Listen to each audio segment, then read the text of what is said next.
Artificial Intelligence, University of Amsterdam, is joining us live from Amsterdam. Ladies and gentlemen, let's hear a thunderous round of applause. Okay, so I've been moderating the session because Satchit is very close to me. I've been monitoring his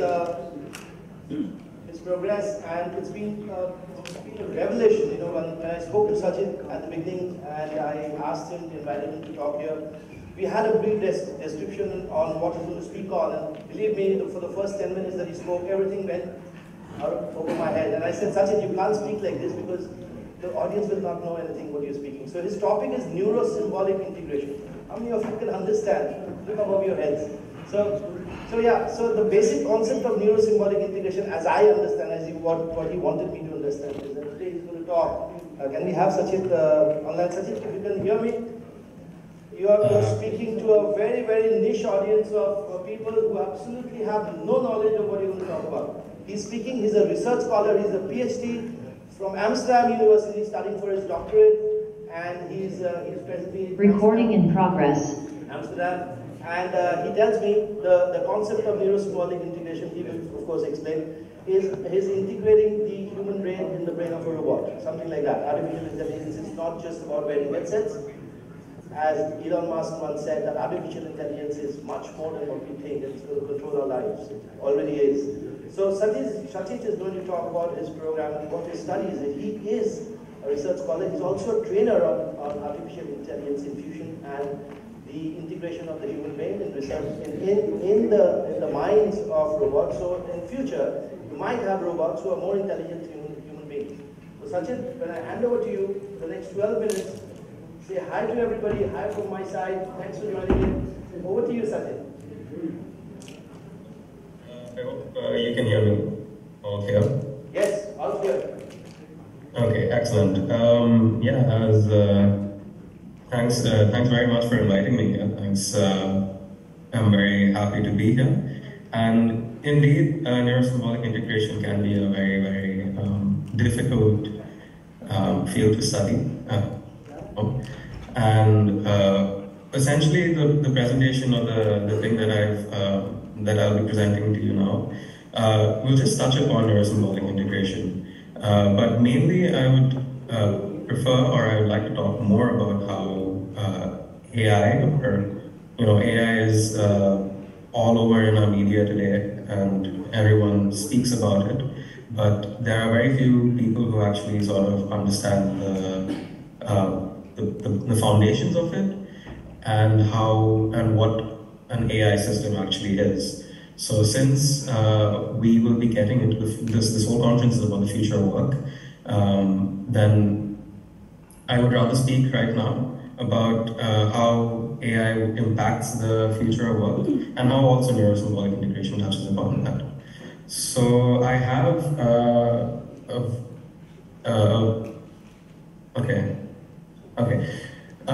I did make a small presentation for this, but this is okay. I think I can do it without. Let's see. Okay. So firstly, very quickly, I'm Satchit Chatterji. I did my bachelor's in artificial intelligence at the University of Groningen in the Netherlands. I have worked in the past with companies like CERN and NICHF, which are giant particle physics labs. I have also worked in industry for a company here with automated logistics and optimal job shot scheduling. So stuff in towards the navigation field.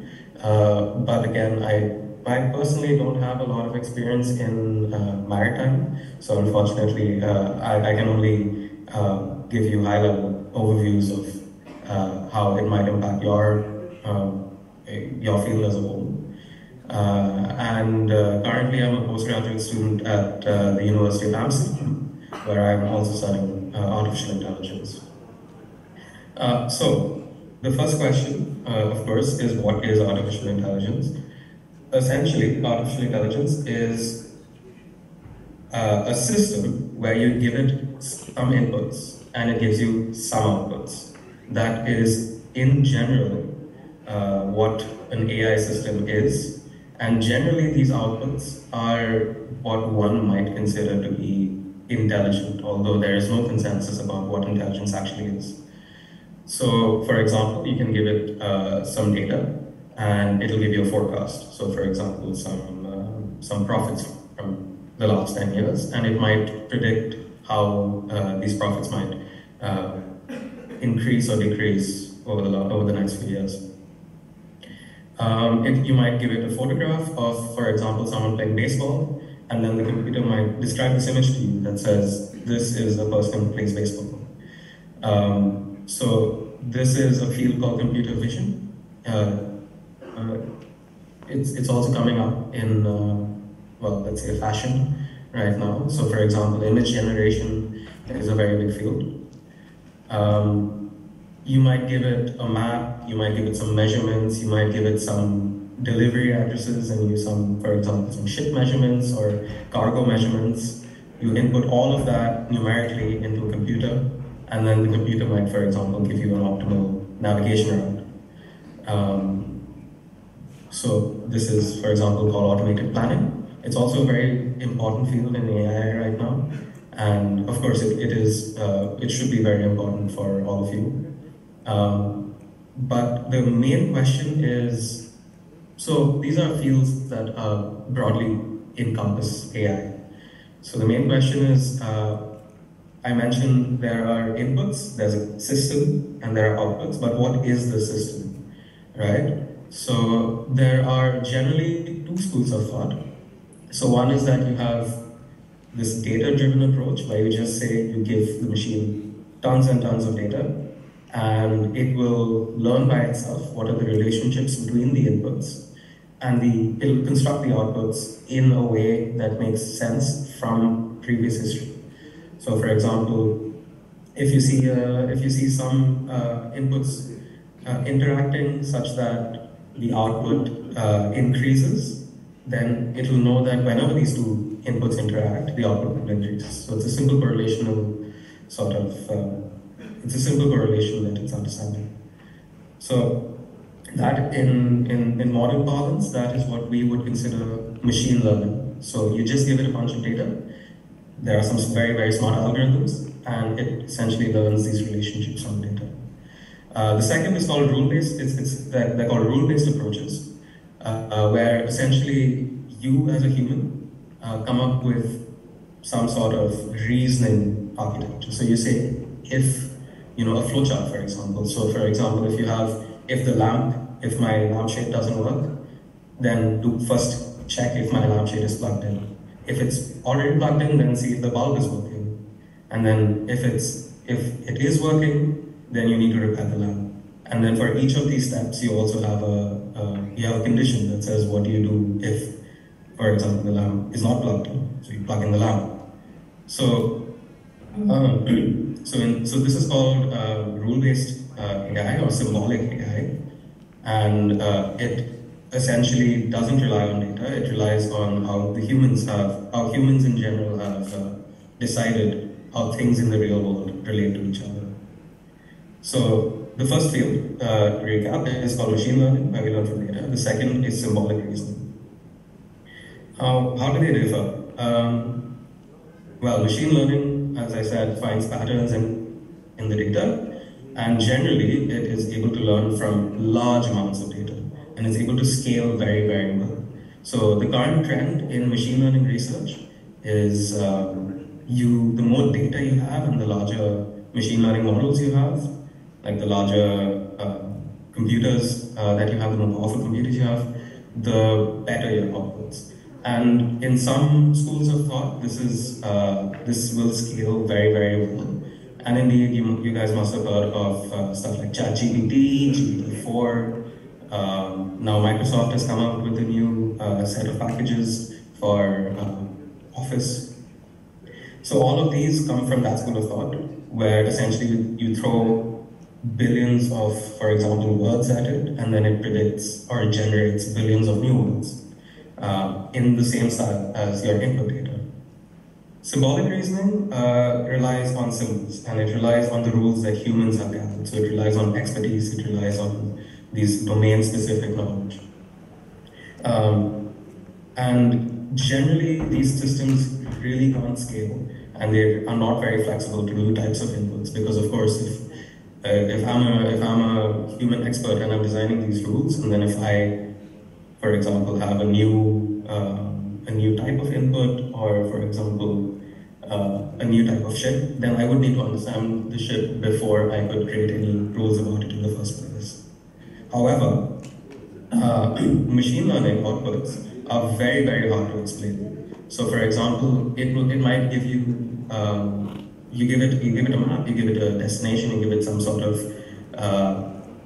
information about deliveries and cargo. It will give you a navigation chart, but it is very difficult to explain why it made the decisions it made. And also, it can only approximately solve problems. So it won't give you an optimal solution, it might give you a good solution. So similarly or on the other hand, for symbolic reasoning, by definition, since it is following structured rules, it is explainable and it can optimally solve problems. So if this navigation chart that you get from the symbolic reasoning program or system will be the optimal one. However, it doesn't scale. So there are sort of pros and cons to each one. So what I'm studying is a possible solution, no one really knows for sure, which is a hybrid approach. So we have some aspects which are human designed. So for example, you rely on probability, you rely on some rules and some handcrafted rules, but the majority of the work is machine learning. So it's very flexible to new inputs, it's able to scale very well, etc., etc. But we currently don't really know what the balance is. And so that's what I'm studying. So why should you use AI? Like, if things have been going really well in the last 300 years, why should we suddenly switch to this new thing? Well, there are a bunch of opportunities that you can take advantage of. So one is, for example, efficiency gains. So if you have a system that can find optimal solutions for you, or at least approximately optimal solutions for you, you can save on things like energy usage. You can save on things like how often do you need to replace parts, or you can make all your customers happy by not letting them wait.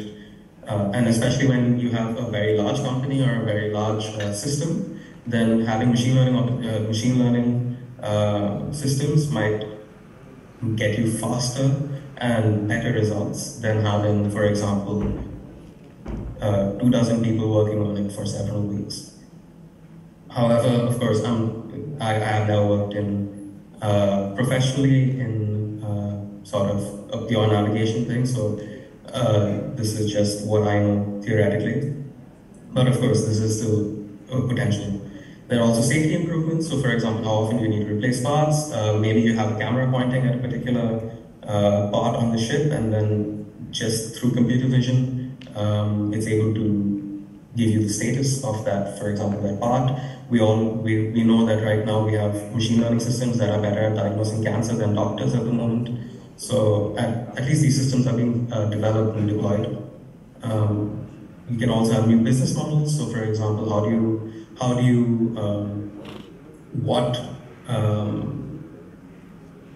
let's say what cargo is more important, how do you efficiently get from one place to another. If you have such a computer machine learning system, then you can also outsource this. You can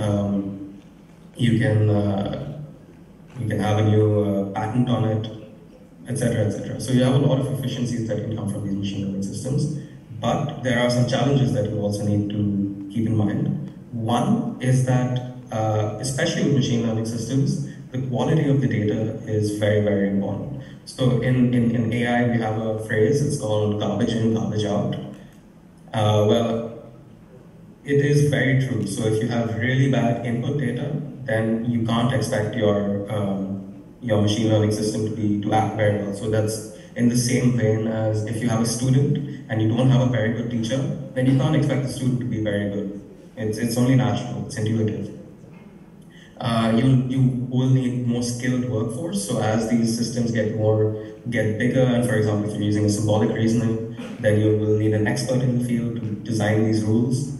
You will need more and more skilled workforce to be able to handle such compute and these technological developments. And third, and what is actually most important to me, is privacy and security. So if you're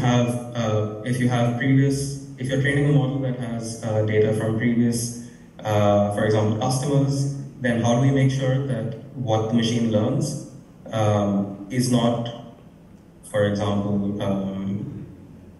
is not overfitting or is not perfectly aligning to one customer's models? Or, for example, that your machine learning model, if you deploy it in the real world, will not release some sort of privacy or will break some sort of privacy with respect to your customers or your own business. So these are quite a few challenges that we are still facing and that we are still trying to understand ourselves. But in general, I think the landscape of AI is extremely vast and extremely changing very quickly. And though it seems like right now it seems like it is a hype, in general I think AI will be useful in the future of work, in the future of study, in the future of everything.